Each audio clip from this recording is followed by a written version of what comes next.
7 foods. That's the number we're working with today, and by the end of this video, you're going to understand exactly why each one of them does something remarkably similar to what an ibuprofen tablet does in your body, without a pill bottle involved at all.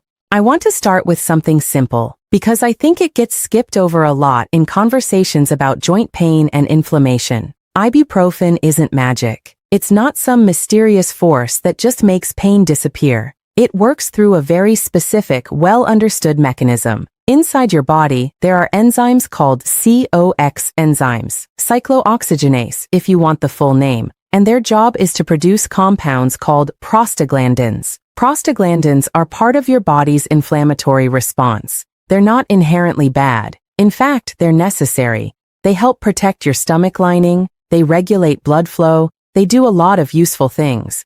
But when you have an injury, or chronic joint irritation, or osteoarthritis, your body ramps up production of one particular type, and that's where the swelling, the stiffness, and the pain come from. Ibuprofen works by blocking those COX enzymes. Less enzyme activity means fewer prostaglandins, and fewer prostaglandins means less inflammation and less pain. That's the entire mechanism. It's elegant, honestly. It's also why ibuprofen can upset your stomach if you take too much of it for too long. Because you're not just blocking the prostaglandins causing your knee to ache, you're also blocking some of the ones protecting your gut lining. That's the trade-off built into the drug. And it's actually one of the more compelling reasons to look at food-based alternatives in the first place. Not because medication is bad, but because most of these foods don't carry that same gut lining trade-off, since they're working on inflammation through broader or earlier pathways rather than one blunt, system-wide block. It's also worth understanding that there are actually 2 versions of the COX enzyme, COX1 and COX2. COX1 is the one mostly responsible for protecting your stomach lining and supporting normal platelet function, while COX2 is the one that ramps up specifically during inflammation and injury. Standard ibuprofen blocks both somewhat indiscriminately, which is part of why long-term, high-dose use carries stomach and cardiovascular risks for some people. A number of the food compounds we're about to talk about appear to have a more selective leaning toward dampening COX2 activity specifically, without hitting COX1 nearly as hard, which is a meaningful distinction if you're thinking about long-term sustainable inflammation management rather than just acute pain relief in a single moment. Now here's the part that I think more people should know. There are foods, real ordinary foods, things you can buy at a regular grocery store, that interact with that same inflammatory pathway, not through some vague, hand-wavy, foods are good for you logic. Through specific compounds that have been studied for their effects on inflammation, some of which influence the very same prostaglandin pathway that ibuprofen targets, and others that work through complementary pathways that reduce the inflammatory load on your joints in a different but related way. I want to be upfront about something before we go further, because I think it matters. These foods are not a replacement for medical care, and I'm not telling you to throw away your medication if a doctor has prescribed something for you. What I am telling you is that food has a real, measurable role in how much inflammation your body is carrying around on a daily basis, and for a lot of people dealing with mild to moderate joint discomfort, the kind that flares up after a long day, or in the cold, or after you've been more active than usual, these foods can meaningfully reduce that baseline level of inflammation over time. Some people use them alongside their existing treatment. Some people use them to reduce how often they reach for a pill in the first place. Either way, it's worth knowing what's actually in your kitchen that's doing more than you probably give it credit for. So let's get into it. I'm going to walk through 7 foods, starting with ones you've probably already heard a little about, and building toward the ones that I think genuinely surprise people, including, frankly, the one that surprised me the most when I first looked into the research behind it. Let's start with food number 1, fatty fish, salmon, mackerel, sardines, anchovies, the oily, cold water varieties. The reason fatty fish belongs at the start of this list is because the compound responsible, Omega-3 fatty acids, specifically EPA and DHA, has one of the more well-established relationships with inflammation out of anything we're going to talk about today. Here's the mechanism, and it's actually kind of elegant. Your body uses fatty acids to build the same prostaglandins we just talked about, but not all fatty acids build the same kind of prostaglandin. Omega-6 fatty acids, which are abundant in a lot of processed and fried foods, tend to get converted into the more inflammatory type of prostaglandin, the kind ibuprofen is designed to block. Omega-3 fatty acids compete for the same enzymatic pathway, but when your body uses them instead, it produces prostaglandins that are far less inflammatory, along with other signaling molecules that actively help resolve inflammation rather than prolong it. So in a very real sense, omega-3s aren't just anti-inflammatory in some vague wellness buzzword way. They're competing directly with the raw materials your body would otherwise use to manufacture the same inflammatory signals that ibuprofen blocks downstream. It's a different point of intervention, earlier in the chain, but it's aimed at the same outcome. If you're someone managing joint stiffness, especially the kind associated with rheumatoid arthritis, omega-3 intake has actually been one of the more consistently studied dietary interventions in that population, and a lot of people report a noticeable reduction in morning stiffness and tender joint count after consistent intake over a period of weeks to months.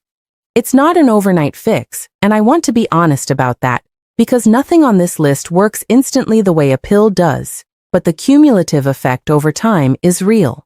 Practically speaking, 2 to 3 servings of fatty fish per week gets you into a meaningful range. If fish isn't something you eat regularly, a high-quality fish oil supplement is a reasonable substitute, though whole food sources tend to come with additional benefits: vitamin D, protein, other micronutrients that a supplement alone won't give you.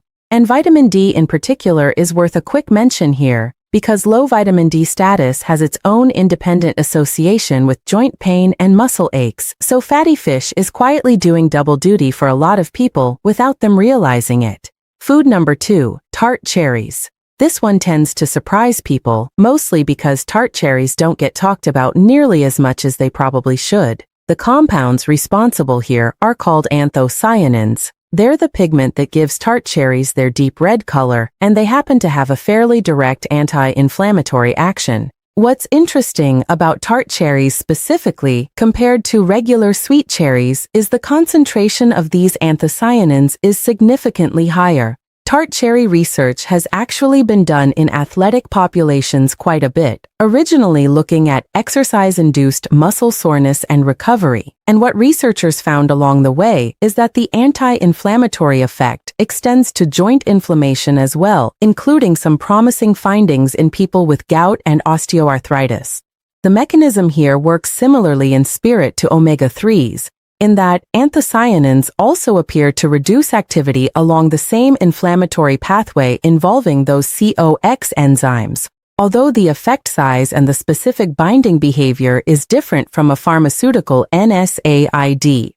Think of it less as a precise lock-and-key block and more as a broad dampening effect on the inflammatory signaling cascade. There's also a secondary benefit worth mentioning for anyone dealing with gout specifically. Tart cherries have been associated with reduced uric acid levels in some studies, which matters because gout flares are driven by uric acid crystal buildup in the joints, so if joint pain in your case is more of the gout variety, tart cherries might be doing double duty for you. Tart cherry juice concentrate is the most practical way most people get a meaningful dose, since eating enough whole tart cherries to match the studied amounts isn't always realistic. Tart cherries are, true to their name, quite tart, and they're not always easy to find fresh depending on where you live and the season. A couple tablespoons of concentrate mixed into water once or twice a day tends to be the range used in most of the research. Food number 3, turmeric, and specifically the compound curcumin. I think turmeric is probably the most talked about food on this entire list, to the point where it almost feels cliché to bring up, but I want to actually explain why it keeps coming up because I think the reason gets lost in the noise. Curcumin, the active compound in turmeric, has been studied fairly extensively for its effect on inflammatory markers, and a number of the studies looking specifically at osteoarthritis have found that curcumin supplementation produces pain reduction that in some trials was statistically comparable to low-dose ibuprofen over the study period. That's a meaningful claim, and it's also one that deserves a caveat. The studies vary in quality, sample size, and dosing, and curcumin's effects seem to depend heavily on how it's formulated because on its own, curcumin is poorly absorbed by your body. This is the part that trips a lot of people up. You can eat turmeric all day and barely absorb any of the curcumin in it unless you do two things. Pair it with a source of fat because curcumin is fat-soluble, and pair it with black pepper because a compound in black pepper called piperine dramatically improves how much curcumin your body actually takes up. Without those two things, you're mostly just adding color to your food. Mechanistically, curcumin appears to inhibit some of the same inflammatory signaling molecules involved in the COX pathway, alongside other inflammatory mediators like cytokines, which are basically chemical messengers your immune system uses to coordinate an inflammatory response. So curcumin's action is a little broader than a single pathway block, which might actually explain why some people respond well to it even when other anti-inflammatory approaches haven't done much for them. If you want to actually use this one, a reasonable approach is a teaspoon or two of turmeric combined with a pinch of black pepper and stirred into something with a bit of fat, warm milk, a curry, scrambled eggs, even just olive oil and water. Consistency matters more than any single dose, because the studies showing benefit generally involve daily intake over a period of months, not a one-time thing. I get a lot of questions in the comments on these videos about exact dosing and which brands people trust, and honestly, those conversations are some of the most useful parts of this channel because real people trying these things share what's actually worked for them. If you're new here, this is generally what we do at Vital Health Seniors, taking things that get oversimplified elsewhere and actually walking through the mechanism behind them, so you're not just following advice blindly. I mention that now because we're only halfway through the list, and the next few foods are honestly the ones I think you'll find most useful. Food number 4.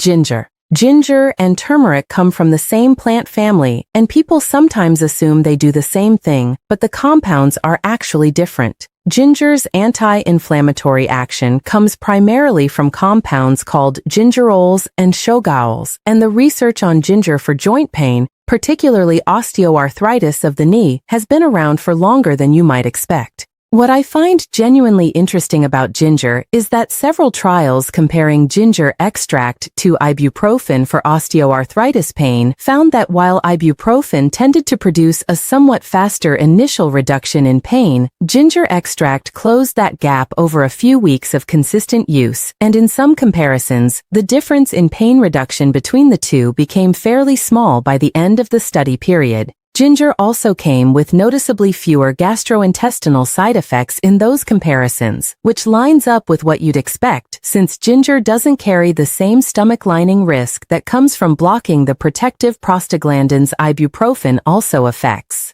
The mechanism again touches that same inflammatory pathway. Gingerols appear to suppress some of the same enzymes involved in prostaglandin production, but ginger also has a secondary action on something called NF-κB, which is essentially a master switch that turns on a whole cascade of inflammatory genes inside your cells. When that switch gets activated too often or too easily, you end up with a chronic low-grade inflammatory state, which is exactly the kind of background inflammation that makes joints feel achy and stiff even without an acute injury. Ginger appears to help keep that switch from flipping as readily. Fresh ginger steeped into a tea, a thumb-sized piece simmered in hot water for about 10 minutes, is probably the simplest way to get a meaningful daily dose. Ginger supplements standardized to a certain gingerol content are also an option if you want something more consistent and measurable. Food number 5. Leafy greens. And I mean the dark, bitter, deeply pigmented ones in particular. Spinach, kale, Swiss chard. This one works a little differently than the previous 4, and I think that's actually what makes it worth including. Leafy greens are rich in antioxidants, vitamin K, and importantly, a flavonoid called K-impherol, along with high levels of vitamin C, which your body uses to build collagen, the actual structural material your cartilage is made of. Here's the connection that doesn't get made often enough. Joint pain isn't only about active inflammation in the moment. It's also about how well your body is maintaining and repairing joint tissue over time.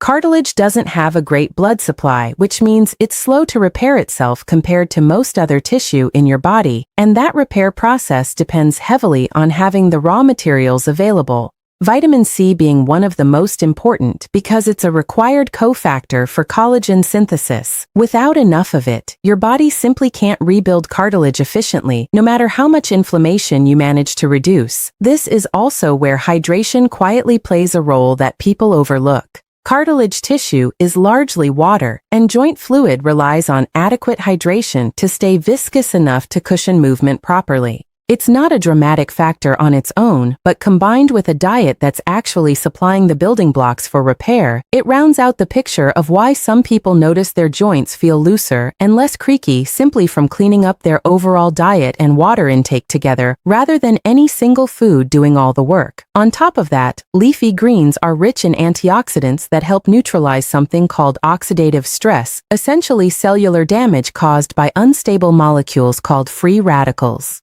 Chronic joint inflammation actually generates a lot of oxidative stress as a byproduct, and that oxidative stress in turn worsens inflammation, creating a bit of a feedback loop. Antioxidant-rich foods help interrupt that loop, which isn't the same mechanism as blocking COX enzymes directly, but it reduces the overall inflammatory burden your joints are dealing with. Camphorol specifically has shown, in laboratory research, the ability to suppress some of the same inflammatory signaling pathways we've already talked about, including, again, components of that prostaglandin production pathway. So leafy greens are doing two things at once: reducing the inflammatory signal and supplying the building blocks your joints need to actually repair themselves. A cup or two of cooked leafy greens a day, or a larger serving raw since cooking reduces volume significantly, is a reasonable target. And if you're someone who finds plain greens unappealing, sautéing them with a bit of olive oil and garlic, which we'll get to in a moment, actually improves both the taste and the absorption of some of these compounds. Food number 6, extra virgin olive oil. This is one of those foods that people think of as just a cooking fat, and I understand why. But extra virgin olive oil contains a compound called oleocanthal, and oleocanthal has a genuinely remarkable property that I think deserves more attention than it gets. Oleocanthal inhibits the same COX enzymes that ibuprofen blocks, not a similar pathway, not an indirect effect, the actual same enzymatic target. Researchers discovered this somewhat by accident. Apparently, the person who first identified oleocanthal noticed that fresh, high-quality olive oil produced a peppery, throat-catching sensation, similar to the sensation ibuprofen produces when it touches the back of your throat. And that observation led to testing whether the compounds behind that sensation shared a mechanism. They did. Now, the dose matters quite a bit here. And I want to be honest about the math because it's a useful way to understand the scale we're talking about. The amount of oleocanthal in a standard serving of good extra virgin olive oil is meaningfully smaller than a therapeutic dose of ibuprofen. So this isn't a one-to-one swap where a tablespoon of olive oil replaces a tablet. But consistent daily intake over time contributes to a lower overall inflammatory baseline, especially when it's displacing other less healthy fats in your diet rather than just being added on top of everything else. The quality of the olive oil actually matters quite a lot for this specific benefit. Oleocanthal content is highest in fresh, high-quality extra virgin olive oil, and it degrades with heat, light, and age. A lot of the olive oil sold on regular grocery shelves has been sitting around long enough or processed in a way that the oleocanthal content is much lower than what you'd find in a fresher, higher-quality bottle. If you taste an olive oil and get that peppery catch in the back of your throat, that's actually a reasonably good sign that you're getting meaningful oleocanthal content. Using it as your primary cooking and finishing oil drizzled over vegetables, used in dressings, even just on bread, is a realistic way to build up consistent intake over time. And now, food number 7, the one I genuinely think deserves more attention than it gets, and the one that I think will surprise a lot of you the way it surprised me when I first came across the research: garlic. Garlic doesn't usually make it onto these lists, and I think that's partly because the inflammation-related compounds in garlic are less famous than curcumin or omega-3s, but the research is actually pretty compelling. The key player here is a sulfur-containing compound called diallyl disulfide, along with a related compound, allicin, which is what gives garlic its sharp smell and flavor when it's crushed or chopped. What makes garlic interesting is that it appears to work on a slightly different part of the inflammatory process than most of the other foods on this list. Rather than primarily blocking COX enzyme activity the way oleocanthal does, garlic compounds appear to suppress the production of pro-inflammatory cytokines at an earlier stage, essentially turning down the volume on the signal before it even reaches the point of prostaglandin production. Some research has also pointed to garlic compounds reducing cartilage degradation specifically by inhibiting enzymes that break down cartilage matrix, which is a slightly different angle than anything else we've covered today, because it's addressing joint preservation directly rather than just pain and inflammation. There was a particularly interesting piece of research looking at people with higher dietary garlic intake and a lower prevalence of early hip osteoarthritis findings on imaging compared to those with lower garlic intake. Now, I want to be careful here, because that kind of population-level association doesn't prove garlic alone caused that difference. There are a lot of variables in someone's overall diet and lifestyle that could be at play. But it's a striking enough pattern that it lines up well with what we know about garlic's mechanism at the cellular level, and it's the kind of finding that makes you want to take a closer look. Crushing or chopping garlic and letting it sit for about 10 minutes before cooking it actually matters here, by the way. That resting time allows an enzymatic reaction to occur that produces more of the allicin compound, which otherwise breaks down quickly once garlic is heated immediately after cutting. So if you've ever just tossed a whole clove into a hot pan straight away, you're probably missing out on a meaningful portion of the benefit. A clove or two a day, incorporated into cooking, is a reasonable target. And frankly, garlic is one of the easier things on this list to work into an existing diet, since it pairs with almost everything. So that's the list: fatty fish, tart cherries, turmeric, ginger, leafy greens, extra virgin olive oil, and garlic. I want to step back for a second though, because I think there's something more useful here than just memorizing 7 items. What's actually happening when you eat these foods consistently isn't a single dramatic event the way taking a pill is. It's a gradual shift in your body's baseline inflammatory state. Ibuprofen works fast because it's a concentrated, isolated compound hitting one specific target hard. These foods work more like a slow recalibration. Multiple compounds, multiple pathways working together over weeks and months to lower the overall inflammatory load your joints are dealing with on a day-to-day basis. That's actually an important distinction, and it's one I think gets lost when people compare food to medication in a headline, like the one on this video. These foods aren't going to knock out a sudden, sharp flare-up the way a dose of ibuprofen might in the moment. What they're much better suited for is reducing how often those flare-ups happen in the first place, and reducing the background ache that a lot of people just learn to live with because it's not severe enough to reach for medication, but it's there every day anyway. I also want to be honest about the limits here, because I think honesty is actually what makes this kind of information useful, rather than just another wellness promise. If you have significant structural joint damage, advanced osteoarthritis, a torn meniscus, something that needs actual medical or surgical intervention, food is not going to fix that.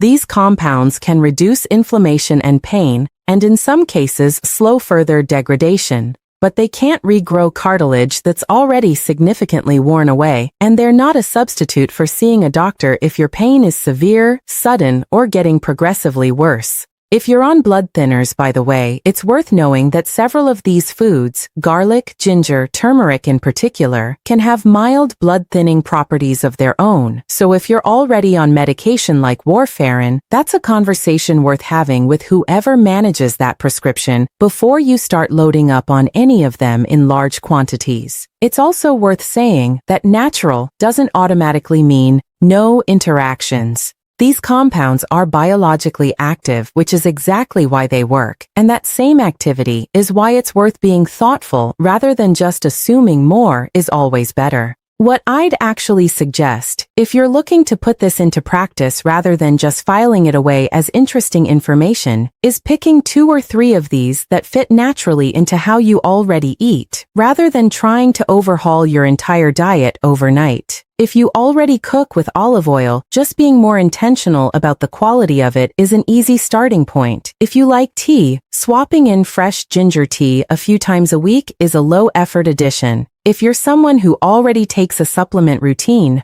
tart cherry concentrate or a curcumin supplement with piperine added might slot in easily. The foods that actually make a difference are the ones you'll keep eating consistently for months, not the ones that sound the most impressive in a single video. I'll say this too, out of everything on this list, if you only have the bandwidth to focus on 1 or 2 starting today, the research behind omega-3s and curcumin is probably the most extensively studied of the 7 simply because they've been around in the research literature the longest. That doesn't mean the others matter less, it just means there's more data to point to if you want the most evidence-backed starting point. Something I think about a lot with this topic is how much of joint pain management gets treated as a binary. Either you're on medication or you're doing nothing, and I don't think that's an accurate way to look at it. There's a lot of room in between, and food is one of the more underused tools in that middle ground. It's not flashy. It doesn't work in 20 minutes the way a tablet does,